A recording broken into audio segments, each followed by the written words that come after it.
औज़ुबिल्लाहिमिनश्शैतानिर्रजीम बिस्मिल्लाहिर्रहमानिर्रहीम। मैं हूं मोहम्मद अली और आप देख रहे हैं प्रोग्राम खबर के साथ। जनाबे वाला, काफ़ी अरसे से एक मामले के ऊपर मुसलसल शोर उठता हुआ दिखाई दे रहा है और वो मामला है नस्ला टावर का, जिस पर सुप्रीम कोर्ट के वाज़े अहकामात आ चुके हैं कि जी नस्ला टावर को फौरी तौर पर गिरा दिया जाए, क्योंकि नस्ला टावर 780 गज की ज़मीन घेरे हुए बैठा है, जिसको किसी तौर पर भी रेगुलराइज नहीं किया जा सकता और ना ही हुकूमती सतह पर या फिर महकमाना सतह के ऊपर कोई ऐसा कानून या फिर कोई ऐसे चालान अब तक अदालत में पेश नहीं किए गए हैं जिसके तनाजुर में ये बात वाज़े की जाए कि ये 780 गज जो नस्ला टावर को दिया गया था वो किसी तरह लीगल करार दे दिया जाए। लेकिन इस वक्त सूरत हाल ये है कि एक जानिब जहां नस्ला टावर को गिराने की बातें की गई थी, अब असिस्टेंट कमिश्नर की जानिब से नस्ला टावर के मकीनों को नस्ला टावर खाली कराने के लिए नोटिस जारी कर दिए गए हैं और इस पर वाज़े तौर पर अहकामात आ चुके हैं कि अगर नस्ला टावर को खाली नहीं कराया गया तो उसके बाद कानूनी कार्रवाई की जाएगी और जो लोग इसकी राह में रुकावट बनेंगे उनको गिरफ्तार कर लिया जाएगा। मैं आपको वाज़े करता चलूं कि 27 अक्टूबर तक नस्ला टावर को मुकम्मल तौर पर खाली कराने के अहकामात जो हैं वो जारी कर दिए गए हैं, जबकि इस हवाले से इलाका मकीनों को और वाज़े तौर पर अहकामात दे दिए गए हैं कि जो सूरत हाल हो सकती है उसके तनाजुर में ये बात देख ली जाए कि नस्ला टावर को आगे आने वाले वक्तों में गिराया जा सकता है, डिमोलिश किया जा सकता है। लेकिन इस वक्त अगर मैं मकीनों की बात करूं तो मकीन आज भी सरापे एहतजाज बैठे हुए हैं और इससे कबल भी जब इस तमाम तर सूरत हाल के ऊपर शोर शराबा शुरू हुआ तो मकीनों की जानिब से वाज़े तौर पर यह बात की गई थी कि जिस तनाजुर में ये तमाम तर चीज़ें की जा रही हैं वो तमाम चीज़ें, वो तमाम सूरत हाल कवानीन के तहत ही राइज की गई है। मैं आपको वाज़े करता चलूँ कि ये नस्ला टावर जो है वो तमाम NOCs जो है हासिल करने के बाद तामीर किया गया था, लेकिन अब जो NOCs जारी करनी चाहिए थी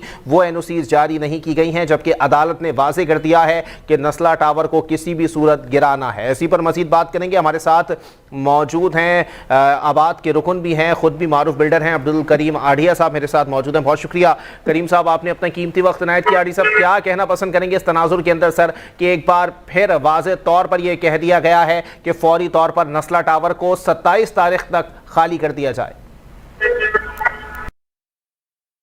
और वहां पे जब हम बिजनेस कम्युनिटी के साथ जाके मिले थे और इन्वेस्टर्स से जाके मिले थे जो पाकिस्तान में इन्वेस्टमेंट करना चाहते हैं, जिसमें बहुत सारी नेशनैलिटी के लोग बैठे हुए थे, उसमें कई हजरात ने जब कंस्ट्रक्शन के बारे में बात हुई और मेरे सेक्टर को जब हाईलाइट किया गया तो उन सब ने बहुत एग्रेसिव मोड के साथ पर्सनली सवाल किया कि अगर नस्ला टावर के बिहाफ पे इस तरह की ऑर्डर्स आएंगे और डिपार्टमेंट तो उसको सरेंडर कर जाएंगे, और जो डॉक्यूमेंटेशन के ऊपर जब बात आती है तो डिपार्टमेंट ये कहता है कि हमने तो डॉक्यूमेंट दिए थे लेकिन इनके पास नहीं है।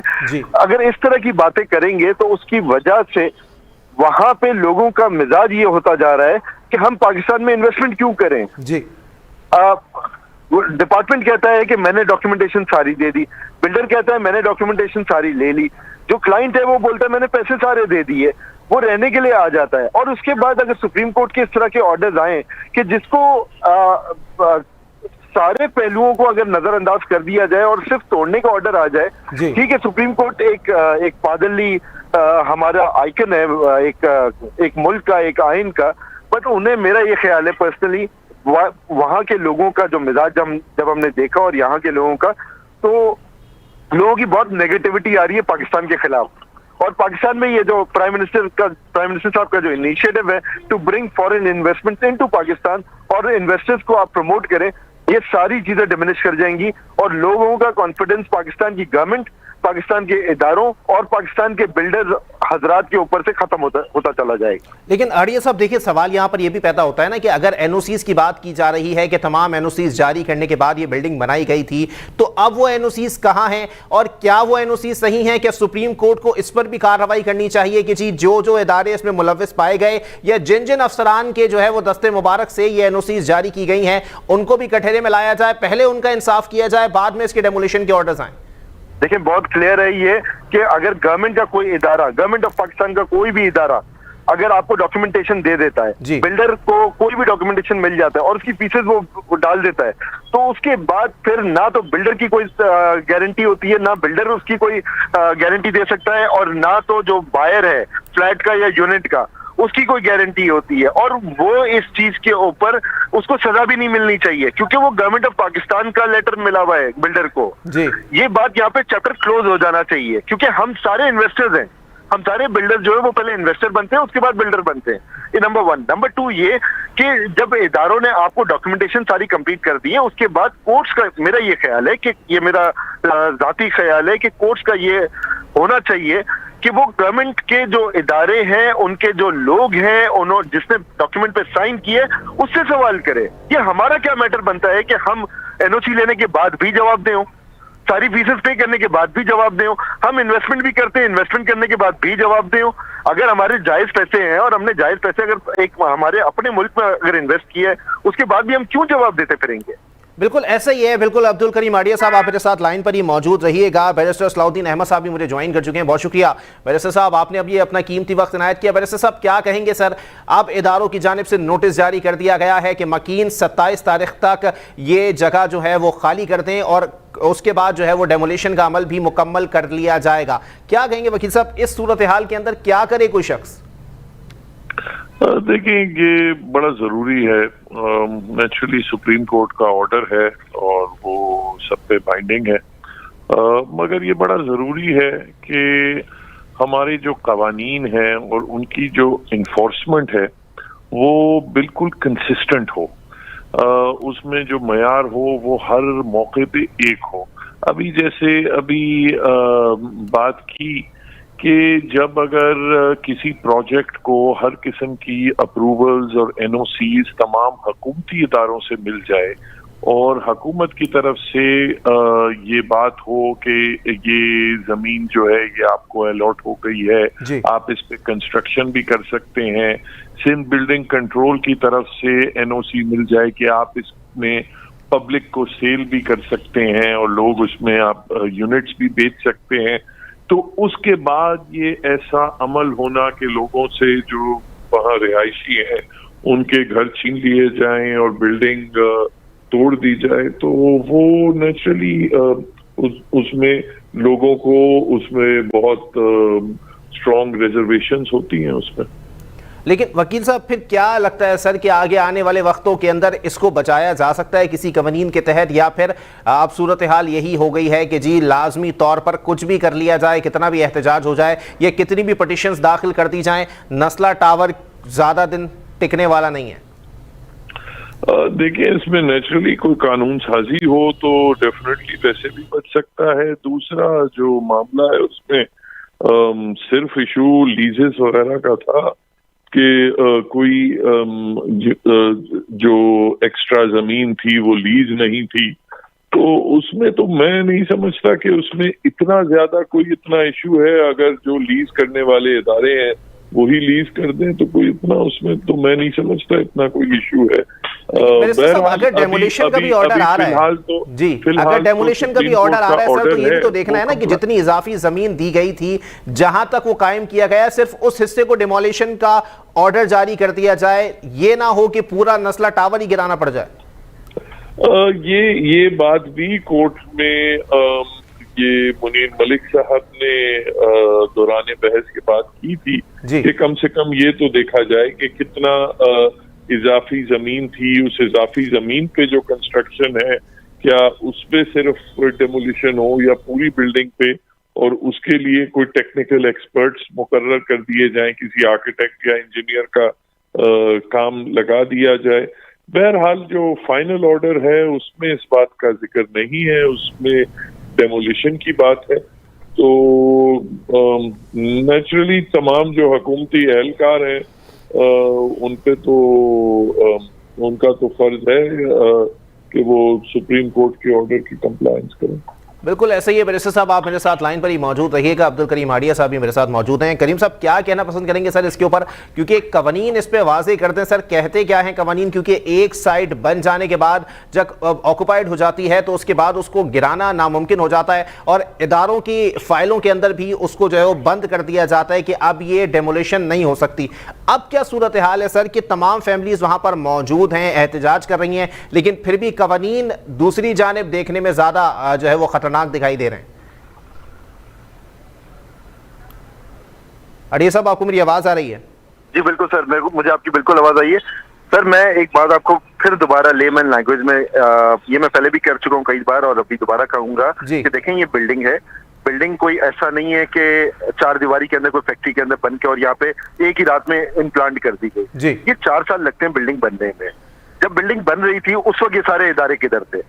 मिसाल के तौर पे अगर किसी बिल्डर ने नाजायज जमीन पे अगर बना भी दिया, जो कि नहीं है, बट अगर बना भी दिया तो वो 4 साल डिपार्टमेंट किधर थे? नंबर 1। नंबर 2 ये कि जिन लोगों ने उन एनओसी पर साइन की थी, कोर्ट ने आज तक उनको कटहरे में क्यों नहीं लेकर आए? नंबर 3 ये कि वो आज तक सीट पे क्यों बैठे हुए? नंबर 4 ये कि वो डिपार्टमेंट्स के ऊपर आज तक क्लेम क्यों नहीं आया? नंबर 5 ये कि जो क्लेम पूरी बिल्डिंग बनने के बाद जो क्लेम आता है, जिन लोगों ने पैसे लगाए उनका क्या कसूर है? कसूर उनका नहीं है कि जिन्होंने इन डॉक्यूमेंट पे साइन किया वो 4 साल उसकी इंस्पेक्शन करते रहे। वो लोग कि जो इस इंस्पेक्शन के लिए तैनात किए गए हैं उन गवर्नमेंट डिपार्टमेंट्स में और वो तनख्वाहें लेते हैं, उन तनख्वाहों के एवज वो क्या दे रहे हैं गवर्नमेंट को, गवर्नमेंट के लोगों को, कराची की आवाम को या मुल्क के अवाम को क्या दे रहे हैं? अगर तो उनको कटहरे में ला के उनको सजा नहीं दी जाए और सख्त से सख्त सजा नहीं दी जाए तो ये जायज नहीं है और ये नाजायज नहीं है उन लोगों के साथ जिन्होंने पैसे लगाए। मैं भी ये चाह रहा हूं ना, जरा थोड़ा सा क्लियर कर दें। आप भी माशाल्लाह एक नामी गिरामी बिल्डर हैं सर। आपने अमेरिका का जो किस्सा यहाँ बयान किया है, वैसे मैं बताना चलूं कि या फिर आप बताते चलें इस मामले के अंदर कि क्या लगता है सर कि जो बिल्डर्स जो हैं वो एनओसी जारी करते हैं, अब जो इश्तिहारात के अंदर भी आप लोग कह देते हैं कि केडीए से अप्रूव्ड है, एसबीसीए से अप्रूव्ड है, कोई इस बात पर यकीन करेगा या फिर कोई इसके ऊपर रिस्क लेने के दर पे मौजूद होगा कि एसबीसी और केडीए से अप्रूव्ड होने के बाद भी कभी भी ऑर्डर आ जाएगा कि ये इलीगल है, गिरा दो? सर, नस्ला टावर के ऑर्डर के बाद से, जो इनिशियल ऑर्डर आया था उसके बाद से कंस्ट्रक्शन इंडस्ट्री का ये आलम है कि इस वक्त लोग ये पूछते हैं कि क्या आपने सुप्रीम कोर्ट से या नैब से आपने क्लैरिफिकेशन ली है? अब ये लोग सवाल करते हैं। ना तो सुप्रीम कोर्ट कोई क्लैरिफिकेशन देती है, ना नैब ये क्लैरिफिकेशन देती है, ना एफआईए ये क्लैरिफिकेशन देती है। तो देगा कौन? डिपार्टमेंट दे रहा है। डिपार्टमेंट बोलता है हम तो दे रहे हैं, लेकिन उसके बावजूद कोर्ट उनको कटहरे में लेकर नहीं आती है। प्रॉब्लम आता है जब बिल्डिंग खड़ी हो जाती है जी। और खड़ी होने के बाद उनको रियलाइज होता है कि ये गलत काम हुआ है। उसमें हमारा क्या कसूर है? बिल्कुल ऐसे ही है, इनमें हमारा क्या कसूर है? बैरिस्टर साहब क्या कहना पसंद करेंगे सर, क्योंकि अब वहां पर जो टेंशन स्टार्ट हो चुकी है सर कि अब वहां पर लोग मकीन जो हैं वो सड़कों पर भी बैठेंगे, एहतजाज भी शुरू हो जाएगा। मुझे ये ऊंट किसी करवट बैठा हुआ दिखाई नहीं दे रहा सर। देखिए, बात बिल्कुल सही है कि एक अगर किसी भी माशरे में अगर आपने कारोबार करना है तो कुछ अथॉरिटीज हैं जिनको आपको ट्रस्ट करना पड़ेगा। देखिए, अगर ये बिल्कुल बात सही है कि एज अ लेमैन आप खरीदार हैं, आप मार्केट में जाते हैं, तो आप खुद से आप कैसे तयन कर सकते हैं कि ये बिल्डिंग जो है ये कानूनी तौर पे बनाई गई है, ये गैर कानूनी तौर पे बनाई गई है? आप खुद से इंच टेप लेके पैमाइश तो नहीं कर सकते बिल्डिंग की कि ये 4 फुट ज्यादा बाहर है या 2 फुट अंदर है। ठीक है, ये चीजें आप नहीं कर सकते। आप सिर्फ ये कर सकते हैं कि जो मुताल्लिका हुकूमती इदारे हैं आप उनसे जाके एनओसीज चेक कर सकते हैं। उससे ज्यादा कोई वकील भी नहीं कर सकता। तो अगर ऐसी बिल्डिंग्स जिनके पास तमाम मुताल्लिका इदारों की एनओसीज मौजूद हैं, अप्रूवल्स मौजूद हैं, उन बिल्डिंग्स को गिराना मैं समझता हूँ रिहायशियों के साथ ज्यादती है। बहरहाल सुप्रीम कोर्ट का ऑर्डर है तो अभी फिलहाल तो कोई सूरत नजर नहीं आती, मगर इस चीज पे बेशक लोगों ने इस चीज पे भी एक ये सवाल उठाया है कि सुप्रीम कोर्ट में भी कई कुछ बिल्डिंग्स हैं, कुछ प्रोजेक्ट्स हैं जो माजी में रेगुलराइज भी हुए हैं। कुछ हैं जिसमें सर सुप्रीम प्रोजेक्ट्स कोर्ट के ने अलावा मैं ज्यादा आपको वाजे करता चलूं, बनीगाला के ऊपर सबसे ज्यादा तनकीद होती है कि जब वो रेगुलराइज हो सकता है तो फिर नस्ला टावर क्यों नहीं हो सकता? बहुत और भी बहुत हैं प्रोजेक्ट्स जो माजी में रेगुलराइज सुप्रीम कोर्ट नहीं किए हैं, बैरियर टाउन वगैरह वाले भी हैं जी। तो लोग डेफिनेटली सवाल तो पूछते हैं कि क्या वो वाजे तौर पे, और सुप्रीम कोर्ट से अभी तक कोई वजाहत नहीं आई कि जिन प्रोजेक्ट्स को रेगुलराइज किया है उनमें क्या फर्क था और जिन प्रोजेक्ट्स को रेगुलराइजेशन के बजाय डेमोलिशन का ऑर्डर है उनमें क्या फर्क था, क्योंकि जब तक आप ये फर्क वाजे नहीं करेंगे तो तब तक आगे के लिए लोगों को फिर कंफ्यूजन रहेगी कि पता नहीं ये प्रोजेक्ट रेगुलराइजेबल है या नहीं है।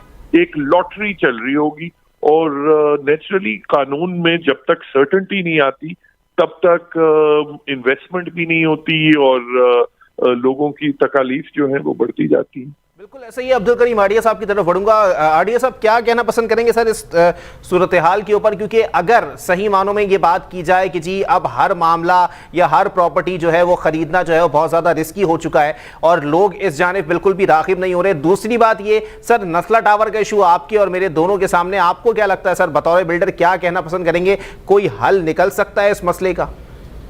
सर मेरी तो रिक्वेस्ट है, मैं हमेशा, चूंकि हमारा सुप्रीम कोर्ट, मैंने हमेशा ये बात कही है कि सुप्रीम कोर्ट हमारा है, ये मुल्क हमारा है, ये इन्वेस्टर्स सारे हमारे, ये हम सब भाई हैं आपस में जी। हम कोई या बिल्डर कोई इंडिया से या अफगानिस्तान से नहीं आया हुआ है जी। ये वही पाकिस्तान के पैसे हैं, ये वही पाकिस्तान के इन्वेस्टर्स हैं, ये वही पाकिस्तान के बिजनेसमैन हैं जो यहीं पे बैठ के यहीं पे लोगों को एम्प्लॉयमेंट देते हैं और उससे टैक्स जनरेशन करते हैं। उसके बाद जितनी एनओसीज होते हैं उसके ऊपर पैसे देते हैं, जायज पैसों की मैं इस वक्त बात कर रहा हूँ, और वो जायज पैसे दे के अपना सारा काम करते हैं। अगर आप हमारे साथ ज्यादती करेंगे या हमारी इंडस्ट्री के साथ ज्यादती करेंगे तो ये सरासर गलत होगा मुल्क के लिए। कराची को कहा जाता है कि ये 70-75% पूरे मुल्क का रेवेन्यू जनरेट करता है। आपने रेगुलाइजेशन की बात की, पूरा पंजाब रेगुलाइज होना शुरू हो गया है, तो पूरे पंजाब की मैं बात कर रहा हूँ जिसमें फेडरल लैंड भी शामिल है, इस्लामाबाद की जमीनें।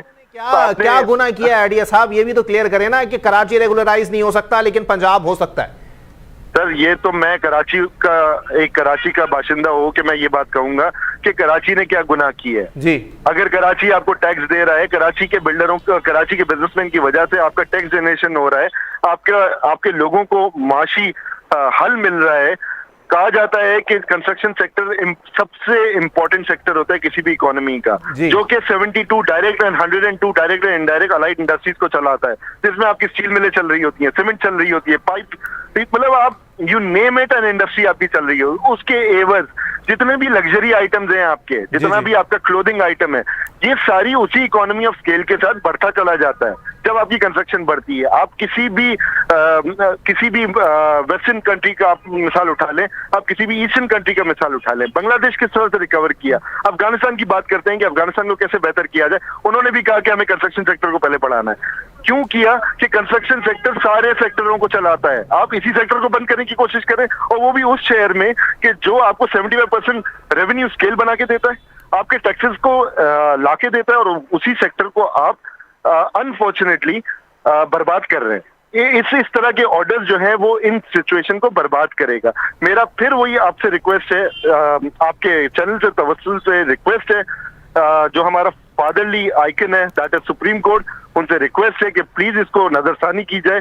फाइनल ऑर्डर के ऊपर भी अगर नजरसानी हो सकती है तो प्लीज कर ले, वरना ये मईशत भी बैठेगी, इन्वेस्टमेंट भी बैठेगी, इसका कॉन्फिडेंस भी बैठेगा और लोग कंस्ट्रक्शन सेक्टर में इन्वेस्टमेंट नहीं करेंगे। बैरिस्टर साहब क्या कहना पसंद करेंगे सर इसके ऊपर? लास्ट कंक्लूड कर दीजिएगा मुझे सर, क्योंकि नजरसानी दरखास्त दायर करने की बात हो रही है, लेकिन नजरसानी दरखास्त पहले मुस्तरद की जा चुकी है, इससे पहले भी एक बार मुस्तरद की जा चुकी है, दोबारा दायर हो जाएगी और मे बी पॉसिबल दोबारा मुस्तरद हो जाए, तो इसका मतलब यही है कि बिल्कुल मूड नहीं है सर किसी भी तौर पर।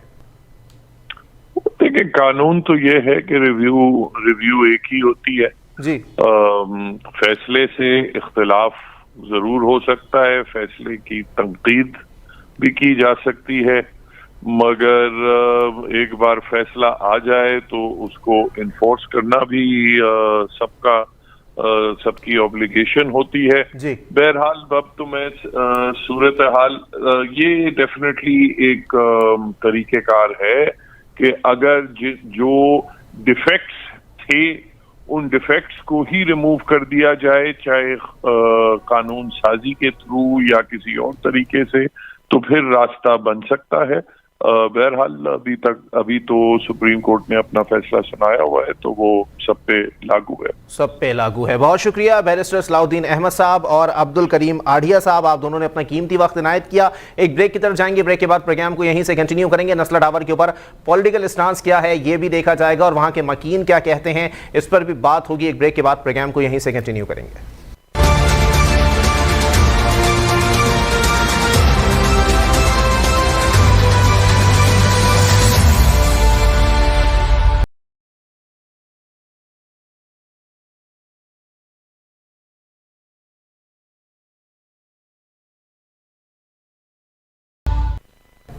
वेलकम बैक नाज़रीन, प्रोग्राम के सिलसिले को आगे बढ़ाएंगे। नस्ला टावर के हवाले से बात कर रहे हैं। नस्ला टावर के मकीन इस वक्त काफ़ी ज़्यादा परेशान दिखाई देते हैं। उसकी वजह यह है कि असिस्टेंट कमिश्नर की जानिब से बाकायदा नोटिस जारी कर दिया गया है कि फौरी तौर पर नस्ला टावर को 27 तारीख से पहले खाली करा लिया जाए, बसूरत दीगर कानूनी कार्रवाई अमल में लाई जा सकती है। इस सूरत हाल के अंदर आगे आने वाले वक्तों में मामला काफ़ी ख़राबी की तरफ जाते हुए दिखाई दे रहे हैं, क्योंकि एक जानिब जहाँ मकीन है वहीं दूसरी जानिब सुप्रीम कोर्ट के अहकामात भी मौजूद हैं। और असिस्टेंट कमिश्नर ने अपने नोटिस में यह बात वाज़ेह की है कि कमिश्नर कराची को जो अहकामात दिए गए हैं उसके तनाजुर में यह बात वाज़ेह है कि नस्ला टावर को 27 तारीख से पहले खाली करा लिया जाएगा। मैं आपको वाज़ेह करता चलूं कि इससे कबल सुप्रीम कोर्ट के अंदर जो समाअत हुई थी उसमें भी कहा गया था कि अभी फौरन जाके कमिश्नर कराची को हुक्म दिया गया था कि कमिश्नर कराची फौरन जाके नस्ला टावर की दीवारें गिराएं। लेकिन इस वक्त क्या मामलात हैं इस पर बात करेंगे। हमारे साथ नस्ला टावर के एक मकीन मोहम्मद अली साहब मौजूद हैं। बहुत शुक्रिया मोहम्मद अली साहब, आपने अपना कीमती वक्त इनायत किया। मोहम्मद अली साहब, क्या कहना पसंद करेंगे? सर, एक बार नोटिस भी आ गया, अब ये दूसरा नोटिस है कि 27 तारीख से पहले अपना घर खाली कर दें। अस्सलाम वालेकुम वरहमतुल्लाहि वबरकातुहू। पहले तो मैं आप तमाम मीडिया हाउसेस का बहुत बहुत शुक्रगुजार हूँ कि आपने हमारी इस मुश्किल वक्त में हमारा साथ दिया है और हमारी आवाज़ आगे पहुँचाई है। दूसरी बात ये कि हमारे को ये ऑर्डर पर्सनली रिसीव नहीं हुआ है, मकीनों को ये बाकायदा इसको शाया किया गया है कमिश्नर साहब की तरफ से जी। लेकिन हमारा खाली इतना मौक़िफ़ है कि देखिए हमें कोई इशू नहीं है खाली करने के लिए, लेकिन जो कोर्ट का ऑर्डर है वो पूरा इम्प्लीमेंट नहीं हो रहा है, वो हाफ इम्प्लीमेंट हो रहा है।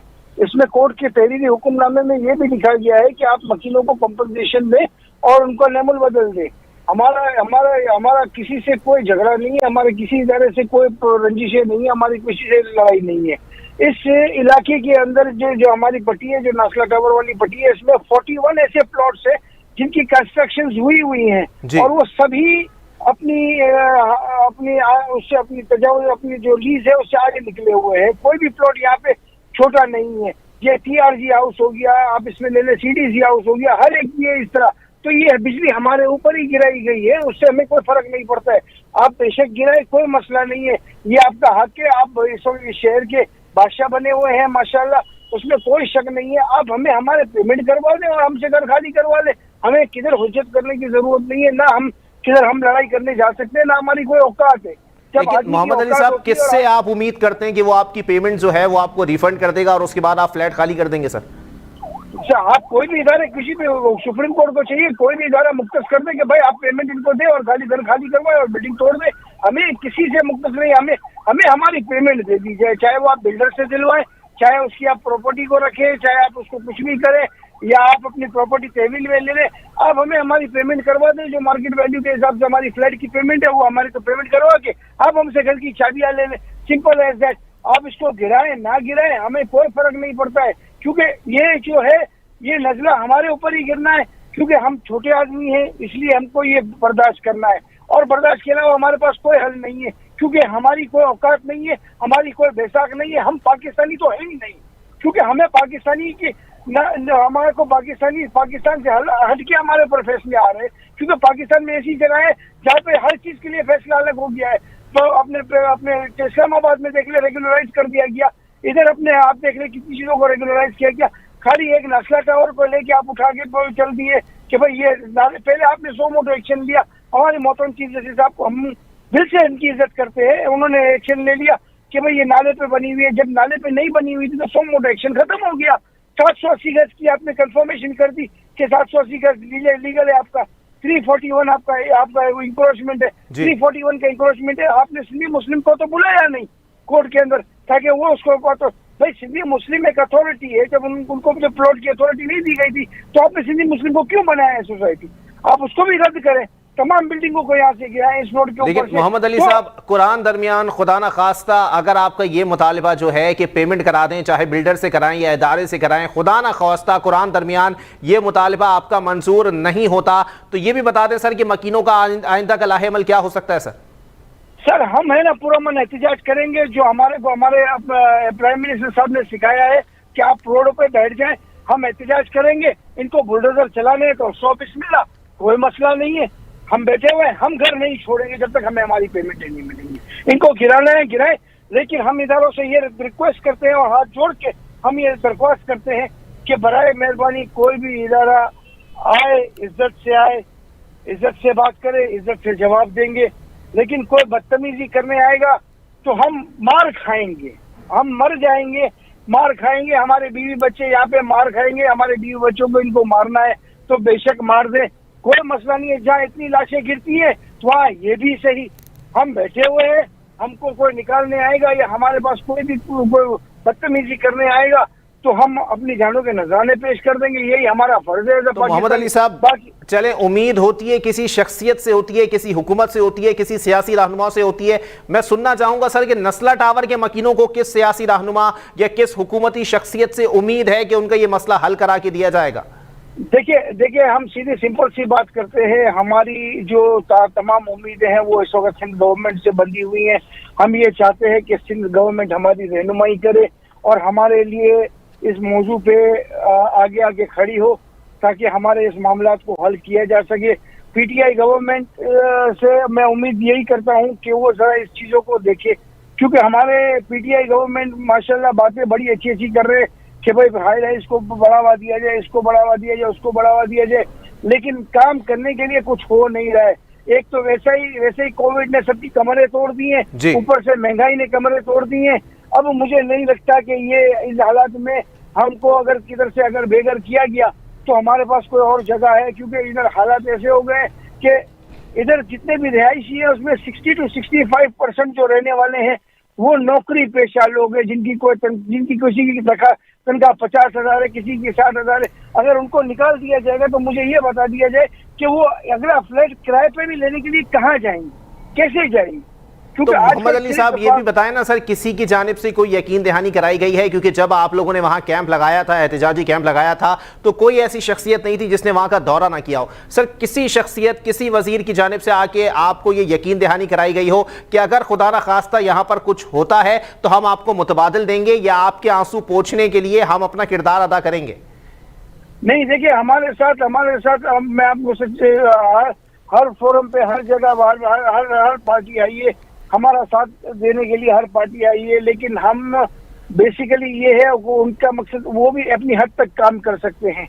वो चीफ जस्टिस को अपने सुप्रीम कोर्ट के मामले में वो भी अपने हद को तजावुजात नहीं कर सकते, जैसे हम अपनी हद को तजावुजात नहीं कर सकते। हम सुप्रीम कोर्ट के अहकामात को मान सकते हैं और उसके ऊपर हम अपने दिल में खुरखुराहट कर सकते हैं, बाकी बाहर तो हम किसी से भी बात नहीं कर सकते। उन्होंने भी पूरी कोशिश की है। हम इसी हाल में इसी इंतजार में बैठे हुए हैं कि भाई हमारी कोई आगे दादरसी करे और इन मामला को लेके चले कि भाई अगर कोई चीज गलत है तो ठीक है, गलत है, आप उसको तोड़ दे, इसमें कोई शिकायत नहीं है। लेकिन कम से कम जो आपने फैसला दिया है, हमारी अदलिया, मोहतरम अदलिया ने फैसला दिया है, उसको पूरी तरीके से पहले इम्प्लीमेंट कराएं। आप हमें हमारी पेमेंट दिलवा दे और खाली करवा दे। अच्छा मोहम्मद अली साहब, मैं ये भी सुनना चाहूंगा सर, क्योंकि अभी आप लोगों ने कहा कि आप लोगों को जो है वो जाती तौर पे नोटिस मौसूल नहीं हुआ है, सिर्फ शाया कराया गया है। अगर 1 या 2 दिन के अंदर आप लोगों को ये नोटिस जो है आपके घरों पर मौसूल होना शुरू हो जाते हैं, तब क्या किया जाएगा सर आप लोगों की जानिब से? ये मुझे थोड़ा सा कंक्लूड कर दीजिएगा। नहीं तो हम कोई अभी कानूनी राय इख्तियार नहीं करेंगे, क्योंकि हमारे पास ये रास्ता बचा ही नहीं है। पहली बात सही है, हमारे लिए कानून ने दरवाजे बंद कर दिए हैं। हमको ये कर दिया गया कि आप हो लावारिस, आप ना पाकिस्तानी हो, ना आपकी भी इधर कोई औकात है, ना आपकी कोई वक़्त है। आपको जिधर जाना है आप जाए, हम तो ये बिल्डिंग तोड़ेंगे। तो आप तोड़े 100 बिस्मिल्लाह।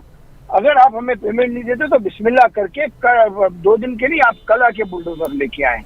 इंशाअल्लाह ताला हम खड़े हुए हैं और आपको खड़े ही मिलेंगे। आप बिल्डिंग को हमारे साथ जमीन कर दें। और इससे भी आसान हल है कि ना किसी को तकलीफ हो, जैसा अपने एयरफोर्स हमारी माशाल्लाह एयरफोर्स और पाक फौज माशाल्लाह बहुत अच्छी है। एयरफोर्स को एक हुक्म दे दे कि एक बम गिरा दे ताकि झंझटी खत्म हो जाए। जी चलें, ठीक है, बहुत शुक्रिया मोहम्मद अली साहब। नस्ला टावर के मकीन हमारे साथ मौजूद थे, काफ़ी जज्बाती गुफ्तगू उनकी रही। वो उनकी जानिब से यही कहा जा रहा है कि हमें मुतबादल दे दिया जाए या फिर हमें जो ये फ्लैट की पेमेंट्स हैं मौजूदा दौर के हिसाब से, मौजूदा उसकी वैल्यू के हिसाब से वो हमें दे दी जाए, क्योंकि नस्ला टावर के मकीन जो हैं वो तमाम नौकरी पेशा तबका वहाँ पर रहता है। वो अगर सही मानों में वहाँ नस्ला टावर गिरा भी दिया जाए तो दूसरी जगह पर फ्लैट खरीदने या फ्लैट जो है वो किराए पे लेने के लिए उसके पास वसाइल मौजूद नहीं होंगे। और मोहम्मद अली साहब भी यही बात कर रहे थे मुसलसल कि अब अगर यही सूरत हाल रहेगी, बुलडोजर आप आज नहीं तो कल ले आएंगे, लेकिन आप कल अगर ला रहे हैं बुलडोजर तो कल की बजाय आप आज ही ले आएं, लेकिन हम वहां से हटने वाले नहीं है। जबकि वाजे उन्होंने ये भी किया है कि जी जो लेटर जो है, जिस लेटर की बात हो रही है कि खाली कराने का जो नोटिस दिया गया है वो अब तक इन घरों पर मौसूल नहीं हुआ है, बल्कि वो सिर्फ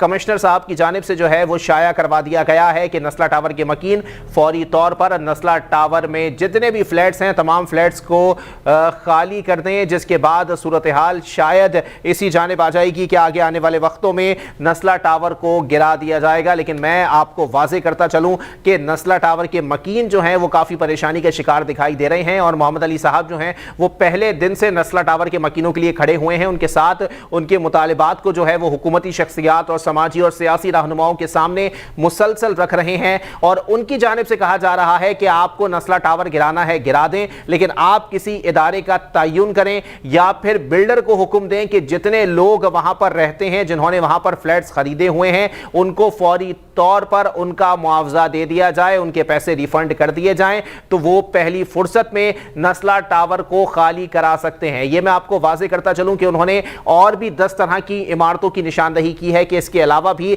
इसी लाइन में 10 से 12 इमारतें ऐसी मौजूद हैं जो कि अपनी हुदूद से तजावुज कर चुकी हैं, लेकिन इसके बावजूद भी अब तक उन पर कोई ऑर्डर सामने नहीं आया है, जिसके बाइस उन लोगों की दिलों में एहसास महरूमी पैदा हो रहा है। और वो वाज़ेह तौर पर यह बात कहते हैं कि कानून ने भी हमारे लिए अपने दरवाजे बंद कर दिए हैं। आगे आने वाले वक्तों में यह सूरत हाल देखने में आएगी कि जी नस्ला टावर को गिराने के लिए जो इकदामात किए जा रहे हैं अगर उन पर इंप्लीमेंट हुआ तो वाज़ेह तौर पर नस्ला टावर के मकीनों ने ये एहतजाज की कॉल दे दी है, मुजाहिरे की कॉल दे दी है। वो कहते हैं हम पुरअमन एहतजाज करेंगे और हमारे प्राइम मिनिस्टर ने हमें यह सिखाया है कि सड़कों पर बैठ जाओ, तो हम सड़कों पर ही बैठेंगे, लेकिन हम नस्ला टावर को तब तक गिराने नहीं देंगे जब तक उनके फ्लैट्स की कीमतें जो हैं वो रिफंड नहीं हो जाती। इसी के साथ अपने मेजबान मोहम्मद अली को दीजिए इजाजत। सेहत ने साथ दिया और जिंदगी ने वफा की, तो फिर मुलाकात होगी।